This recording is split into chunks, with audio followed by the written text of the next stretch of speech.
Bonjour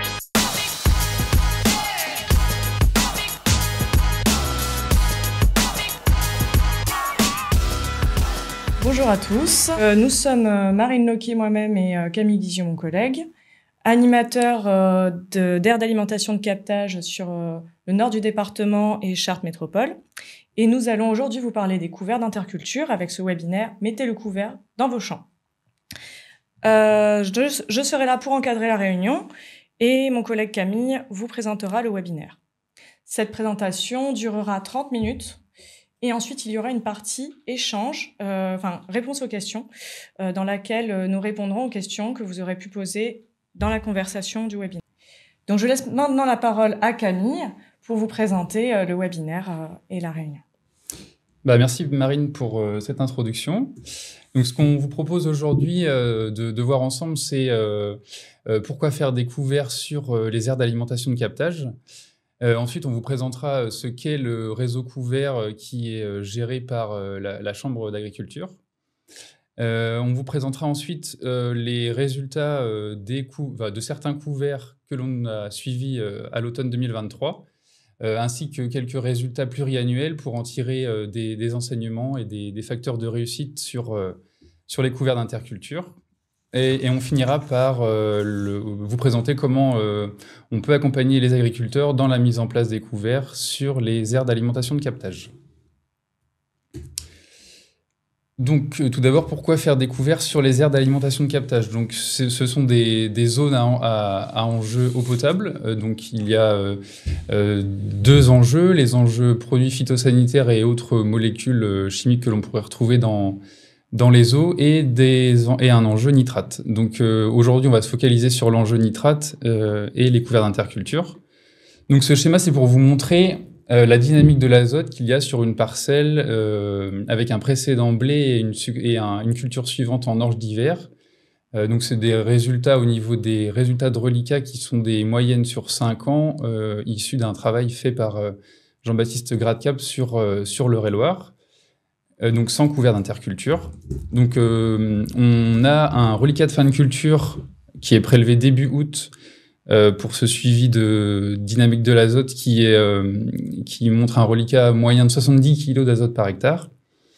On monte un reliquat entrée d'hiver qui est prélevé courant novembre, fin novembre, assez classiquement, qui monte à 90 kg d'azote par hectare. Et en sortie d'hiver, on se retrouve avec 40 kg d'azote par hectare, donc fin janvier. Donc pour expliquer ce qui se passe au cours du temps, donc on a entre le reliquat entrée d'hiver et le reliquat sortie d'hiver du lessivage des nitrates une fois que les réserves utiles sont pleines, et donc la concentration de l'eau qui s'écoule sous les parcelles va dépendre du niveau de reliquat entrée d'hiver. Donc plus le reliquat entrée d'hiver sera élevé, plus la concentration en nitrate de l'eau qui s'écoulera sous les parcelles sera élevée aussi. Donc l'objectif sur les AAC, c'est d'avoir un REH, un reliquat entrée d'hiver, qui soit au maximum de 60 kg d'azote par hectare. Et donc pour ça, qu'est-ce qui se passe avant le reliquat entrée d'hiver qui fait qu'on arrive à 90 kg d'azote par hectare? C'est y a de la minéralisation, soit des produits organiques, soit de la minéralisation de l'humus et des résidus de culture. Donc ça rajoute de l'azote dans le sol. Ce qui va faire diminuer le stock d'azote dans le sol, c'est l'organisation des résidus. Donc toutes ces étapes-là, toutes ces choses-là, on n'a pas la main dessus. Mais ce qui peut être fait pour diminuer ce reliquat entrée d'hiver, c'est de semer un couvert d'interculture. Donc c'est la partie absorption par le couvert et la culture. Ça permet de diminuer le reliquat entrée d'hiver. Donc ça, c'est le premier intérêt qui est environnemental et réglementaire. Et un autre intérêt aussi découvert, c'est pouvoir travailler sur du moyen-long terme au niveau de la fertilité du sol. Donc ça apporte de la matière organique, du carbone et d'autres éléments minéraux à la parcelle. Ça permet par exemple, via les racines, de structurer le sol. Je sais que certains agriculteurs, par exemple, en installant des cipants, des couverts d'interculture, trouvent qu'au niveau du labour, ensuite, c'est un peu plus simple à faire et ça permet c'est un peu moins humide au moment du labour. Ça apporte aussi de la matière organique fraîche pour la biomasse microbienne dans la parcelle. Et ça permet de piéger et de restituer de l'azote et aussi d'autres éléments pour la culture suivante. Et les bénéfices agronomiques seront du coup dépendants de la biomasse produite. Plus il y en aura et plus les bénéfices agronomiques à moyen et long terme seront intéressants. Donc, je vais vous présenter maintenant ce qu'est le réseau couvert qui est géré par la Chambre d'agriculture. Donc, depuis 2017, il y a eu 490 couverts suivis sur le département, du nord au sud, sur les différentes AAC. Et à l'automne 2023, nous avons suivi 81 parcelles, dont 66 intercultures longues et 15 intercultures courtes. Le suivi couvert, en bref, parce qu'on y reviendra un petit peu plus tard, qu'est-ce que c'est? Donc, ce sont des points de reliquat qui sont placés géographiquement sur une parcelle pour les agriculteurs qui sont intéressés par la démarche, avec des prélèvements de reliquats à la fin juillet, donc le reliquat de fin de culture, le reliquat entrée d'hiver début novembre et le reliquat sortie d'hiver courant janvier. Donc, au cours de ce suivi, on prélève de la biomasse fraîche pour pouvoir estimer, via la méthode MERCI, la biomasse sèche produite par le couvert, l'azote absorbé par le couvert, ainsi que l'azote qui sera restitué à la culture suivante. Et donc, la méthode MERCI fera l'objet d'un webinaire qui sera disponible en replay, courant septembre, pour détailler un peu plus comment ça fonctionne, si cela vous intéresse, pour l'utiliser sur les couverts que vous aurez implantés chez vous. Donc maintenant, on va faire un focus sur 4 exemples de couverts que nous avons suivis à l'automne 2023, pour après présenter des facteurs clés de réussite des couverts d'interculture en Eure-et-Loire. Donc un petit retour sur le contexte climatique de 2023 jusqu'à janvier 2024. Donc ce que vous voyez, les barres verticales en gris, ce sont les pluies. Les zones en rouge, c'est les écarts à la normale en termes de température. Donc en termes de température au-dessus de la normale. Et en bleu, ce sont les écarts à la normale à la baisse. Donc au niveau des pluviométries, on a eu pas mal de pluie à la fin juillet, début août, ce qui a retardé certaines récoltes en 2023. Et les couverts semés à cette période, on va le voir après, ont bénéficié largement de ces pluies pour bien se développer. Et ça correspond aussi aux périodes d'implantation favorables à un bon développement des couverts. Et après, en termes de destruction, on se retrouve aussi après, à partir du 1er novembre, courant novembre, dans une période où il a aussi beaucoup plu, ça a aussi beaucoup retardé les semis, on s'en souvient. Et donc la destruction des couverts en 2023, les destructions en moyenne ont été plus tardives que les années passées. Donc là, c'est un petit quiz qu'on vous propose en vous présentant 3 couverts d'interculture différents. Et donc là, l'idée, c'est que vous puissiez évaluer vous-même, à l'œil comme ça, la biomasse sèche produite par les couverts qu'on vous propose. Donc à gauche, le couvert avec le cerceau et le couteau, donc la biomasse arrive au niveau du couteau qui fait environ 30 cm de haut. Le deuxième, au milieu, on est sur un couvert qui fait 2 fois la hauteur du couteau. Et le troisième, on est plutôt à hauteur de tarière, environ 1,20 m de haut. Voilà. Donc on vous laisse quelques secondes pour y réfléchir, et puis ensuite on vous montrera les résultats de ces couverts.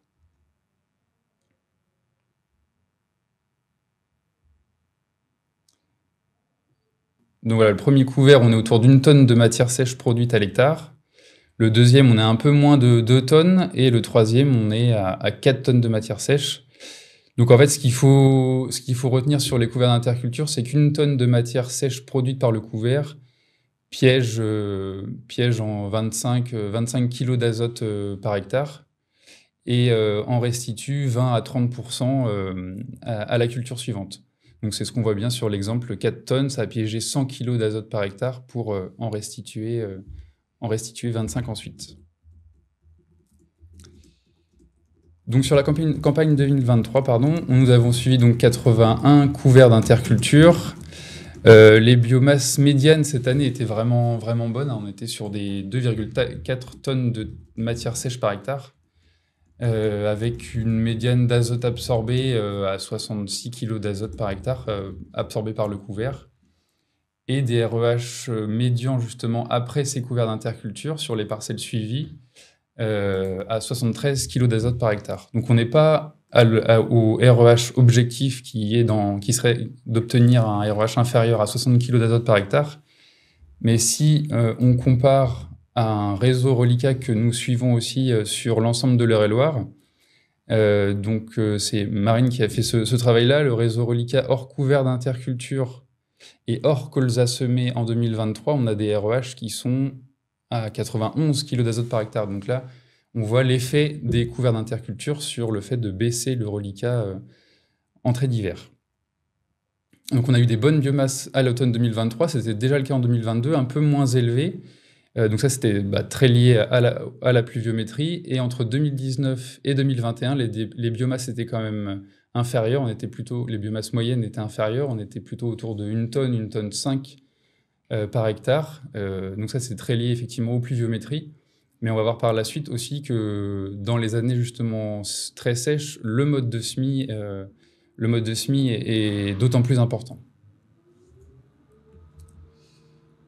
Donc maintenant, on va passer aux exemples de couverts que nous avons choisi de vous présenter aujourd'hui, représentatifs des différentes AAC, ou en tout cas des différents secteurs du nord au sud de l'Eure-et-Loire, en commençant par un essai d'interculture longue mis en place sur l'AAC de Bonneval. L'idée ici, c'était de voir l'impact de la présence et de l'absence d'un couvert d'interculture semé sur le reliquat entrée d'hiver.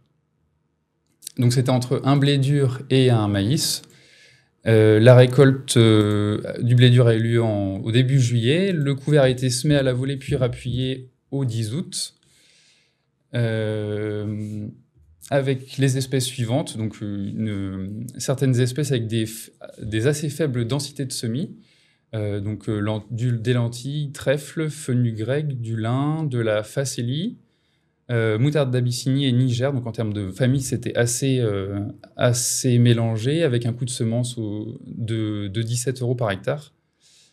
Donc c'est un couvert où la facélie s'est majoritairement développée. C'est elle qui a produit les 3/4 plutôt de la biomasse sèche du couvert, avec une grosse biomasse de 4,5 tonnes par hectare. Donc comme je disais tout à l'heure, c'est un couvert semé début août qui a vraiment pu profiter des pluies de ce moment-là, et donc il a pu capter 105 kg d'azote par hectare. Donc c'est vraiment un couvert qui a bien fait son travail et qui a vraiment baissé le reliquat entrée d'hiver à 40 kg d'azote par hectare. Et en parallèle, sur la même parcelle, il y avait une zone avec une bande avec seulement les repousses du précédent, et là on a fait un prélèvement. Il y a eu un prélèvement de reliquat aussi qui a été fait. On arrive à 123 kg d'azote par hectare en reliquat entrée d'hiver. Donc là, on voit vraiment l'impact du couvert sur le fait de baisser le reliquat entrée d'hiver. Maintenant, on va aller dans le nord du département, donc sur la C de la Vigne, donc un couvert semé entre une orge d'hiver et un lin de printemps. Un mélange de facélie et de 2 trèfles différents. Donc c'est la facélie qui a fait quasiment l'ensemble de la biomasse sèche du couvert, qui a produit donc 4,2 tonnes en tout, et piégé 95 kg d'azote par hectare. Donc c'est un couvert qui a été semé sur un déchômeur à disque, pareil, début août, donc qui a vraiment bien profité des pluies de ce moment-là pour se développer et atteindre une si grosse biomasse. Et donc pareil, c'est un couvert qui a bien fait son travail aussi, de capter de l'azote pour descendre le REH à 27 kg d'azote par hectare. Et pour pouvoir aussi en restituer 27 à la culture suivante. Donc là, on se rapproche de Chartres. On est sur la AC de Berchères-Saint-Germain pour un autre couvert composé exclusivement de crucifères, des espèces qui sont des très bonnes pompes à azote. Donc un couvert semé entre un blé tendre et un maïs. Donc c'est un couvert semé sur un déchômeur avec une trémie frontale. Donc en termes de qualité de semis, c'était très intéressant d'utiliser cet outil. Ça positionne aussi bien la graine au moment du semis. C'est un couvert qui n'était pas rappuyé derrière, donc peut-être c'est ça qui peut expliquer par rapport aux 2 autres couverts précédents, la biomasse produite qui est quand même très, très intéressante. Parce que pourtant la période de semis était aussi favorable à la fin juillet. Mais c'est quand même un couvert qui a bien fait son travail et qui a permis d'obtenir un reliquat en trait d'hiver sur cette parcelle de 44 kg d'azote par hectare. Donc voilà, un couvert qui a bien travaillé. Et pour un coût de semence de 23 € par hectare. Et un dernier exemple qu'on a choisi de vous présenter aujourd'hui, donc sur la AC de Minière, un couvert semé entre un blé tendre et des cultures de printemps, d'été derrière, implanté après un déchômage avec un semis au combiné de semis. Donc c'est pas quelque chose qui est très fréquent, mais qui peut se faire et qui fonctionne aussi très bien. Donc là, en termes d'espèces, il y a eu de la moutarde d'Abyssinie, de la vesse et de la facélie, donc à un coût un peu plus élevé avec l'intégration de la vesse dans le mélange, pour 39 € par hectare. Donc la facélie a produit les 2 tiers de la biomasse de ce couvert, qui a produit en tout 1,7 tonne de matière sèche par hectare et capté 50 kg d'azote par hectare. C'est un couvert qui aurait peut-être pu faire un peu plus de biomasse, mais peut-être qu'au niveau de l'azote, c'était quelque chose qui était limitant. Il y a eu aussi la période de semis. Au 15 août, ça commençait... c'était pas forcément le plus favorable, en tout cas en 2023, et notamment aussi pour le bon développement de la vesse par la suite. Néanmoins, c'est quand même un couvert qui a bien fonctionné. On voit le reliquat entrée d'hiver à 50 kg d'azote par hectare. Il a bien fait son travail. Donc par rapport à ces exemples de cette année, et puis le recul aussi qu'on a depuis que la Chambre d'agriculture suit différents couverts sur l'Eure-et-Loir, et aussi grâce aux essais menés avec l'aide du conseil départemental aux automnes 2021 et 2022, les recommandations qu'on peut faire sur comment semer des couverts et à quelle période, l'idéal, c'est quand même de semer au plus proche de la récolte pour profiter de l'humidité résiduelle. Après, il y a eu des années vraiment très, très sèches où là, c'était même pas possible de pouvoir travailler le sol ou semer. Donc là, effectivement, dans ces cas-là, il vaut mieux attendre. Mais en règle générale, on va dire que c'est ce qu'on préconise. En tout cas, de semer entre le 20 juillet et la mi-août maximum, et surtout pour les légumineuses, puisqu'ensuite... elles n'auront pas le temps de bien se développer et de produire assez de biomasse. Il y a un point aussi auquel il faut penser, c'est éviter les herbicides à longue rémanence dans la culture précédente. Parfois, ça peut freiner le développement du couvert, voire empêcher la levée. Donc, ce n'est pas forcément des choses auxquelles on pense toujours, mais c'est un point à avoir en tête. Et sur les modes de semis conseillés, on les a classés dans l'ordre de ce qui fonctionne le mieux à ce qui fonctionne un peu moins bien ou ce qui est un peu moins pratiqué. En tout cas, ce qui fonctionne le mieux, c'est de semer en direct sans travailler le sol. Ça, on le conseille vraiment si la parcelle est propre en adventice.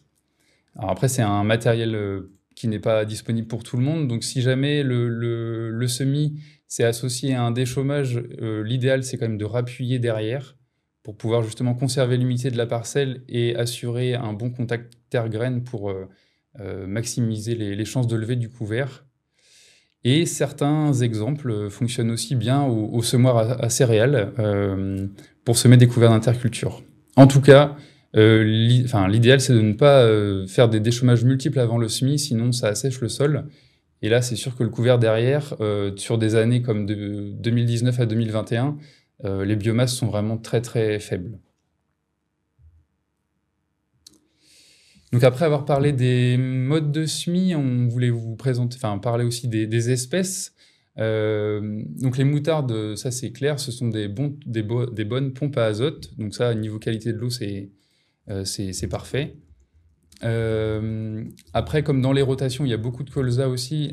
L'idéal, c'est d'éviter les trop grandes proportions de crucifères quand les couverts sont semés en mélange.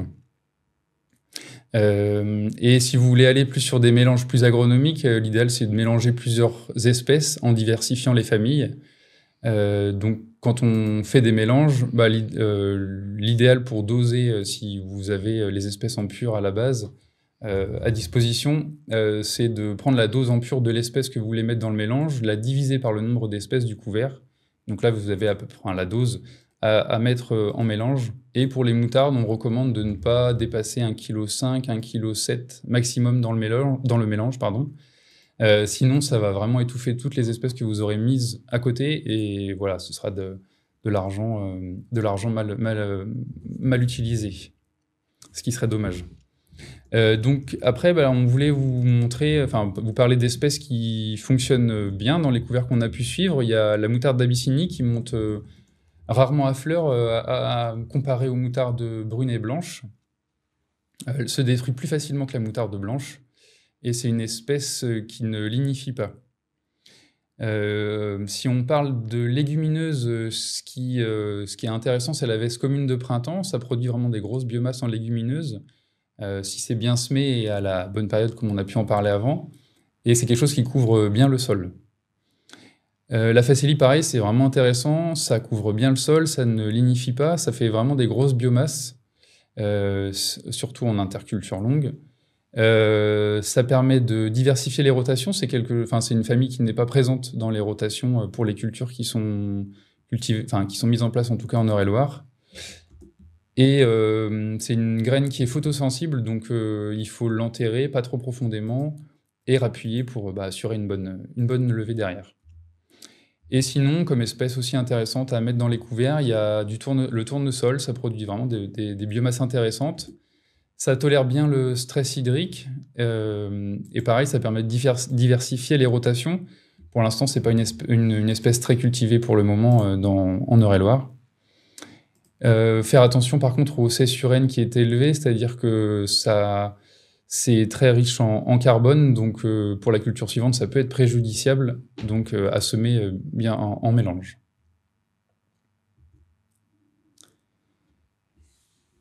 Et donc, on va vous présenter maintenant comment on peut, nous, vous accompagner dans la mise en place des couverts sur les aires d'alimentation de captage en Eure-et-Loire. Donc, le réseau couvert, qu'est-ce que c'est? Comment ça fonctionne? Donc, on peut vous accompagner techniquement depuis le choix des espèces, discuter avec vous du mode d'implantation et de destruction des couverts. Et ensuite, une fois que si un suivi couvert vous intéresse, on suit la parcelle à différents moments de la campagne jusqu'à faire une pesée au plus proche de la destruction pour estimer donc la biomasse sèche produite, l'azote capté par le couvert et l'azote qui sera restitué à la culture suivante. Donc comme je disais tout à l'heure via la méthode Merci. Et donc en parallèle de ça, il y a 3 reliquats qui sont prélevés en fin de culture au mois d'août, en entrée d'hiver juste avant le début du lessivage en novembre, et en sortie d'hiver en février. Et ensuite, les résultats du couvert vous sont rendus et synthétisés sous la forme d'une fiche que l'on envoie aux agriculteurs chez qui on a suivi des couverts. Et donc, dans l'année, là, on va commencer à rechercher des couverts à suivre chez les personnes qui seraient intéressées. Donc, on vous donnera par la suite un contact à contacter pour si c'est quelque chose qui vous intéresse. On peut vous accompagner dans la mise en place des couverts. Ensuite, on suit les couverts à partir du moment où ils sont implantés. On fait des observations et des pesées pour organiser, en fonction des AAC, des tours de plaine couverts au champ. Et en termes de rendu et de documents qui sont transmis, en 2023, donc on a réalisé une brochure couvert pour laquelle on vous enverra un lien pour la consulter si vous ne l'avez pas déjà. On organise aujourd'hui même un webinaire donc sur les couverts. Courant juin, on vous enverra les fiches couverts des couverts suivis l'année dernière. Donc cette année, courant septembre, il y aura donc un replay, comme je disais tout à l'heure, qui sera disponible pour la méthode Merci, qui permet d'estimer tous les résultats sur les couverts d'interculture que vous aurez pu semer chez vous. Donc ce sera en replay, disponible courant septembre. Et donc à l'issue des suivis couverts qui auront lieu cette année, à l'automne 2024, on envoie les fiches Merci, donc qui récapitulent les résultats des couverts suivis pour que vous ayez déjà les premiers résultats sur vos couverts. Et donc voilà, vous pouvez contacter Véronique Perrault, donc aux coordonnées qui s'affichent ici, si le suivi couvert sur les différentes AAC sur lesquelles vous pouvez être vous intéresse. Donc, merci Camille pour cette présentation et merci à tous d'avoir suivi le webinaire. Le replay sera disponible. Nous vous enverrons un mail avec l'accès au replay ainsi qu'un lien vers notre site internet et des exemples de brochures couverts et de fiches couverts qu'on a pu réaliser ces dernières campagnes. Si vous êtes intéressé par le suivi, donc on vous remet les coordonnées de notre contact pour effectuer un suivi couvert sur les AAC. Donc cet accompagnement est gratuit pour vous. Il est financé par nos financeurs et partenaires. Donc ça peut être intéressant pour vous et elle vous redirigera vers les animateurs de votre AAC. Merci à tous. Bonne journée. Merci à vous.